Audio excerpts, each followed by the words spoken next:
Senhor presidente, quando eu falo freio de ônibus, eu falo manutenção, eu falo segurança de passageiros. Os moradores que reclamam de horários, é bom deixar bem claro aqui, nós temos um secretário de trânsito aqui, que os horários são determinados pela secretaria e não pela empresa operadora.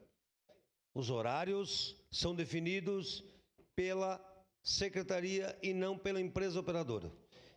E a Vossa Excelência falar em mudar vídeo, já distorceu 2 vídeos. Mais um é música no Fantástico. Não tem problema nenhum. Pode distorcer mais um vídeo que eu não me importo. Já foram 2. Eu quero valorizar a fala do presidente desta casa hoje sobre tarifa zero no Jornal Pioneiro. E dizer que nós temos estudos nessas 146 cidades, nós temos estudos que aumentaram muito a quantidade de passageiros. Muito. Então isso tem um significado. Tem um significado muito grande. Então, senhor presidente, eu vou votar sim. Eu acho que é um tema que nós precisamos discutir.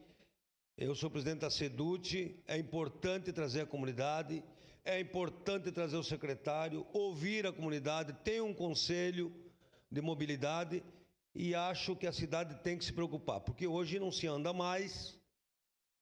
Tá? Eu mesmo tenho uma cobrança para liberar as vias da Pio 12 e da Moreira, que pode ser...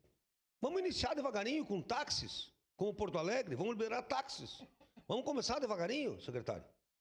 E depois van, depois outros. Transporte e fretamento. Então, é uma preocupação de todos. E tenho certeza que essa casa vai colaborar com a cidade. Obrigado. Obrigado, vereador Zé D'Ambrosio.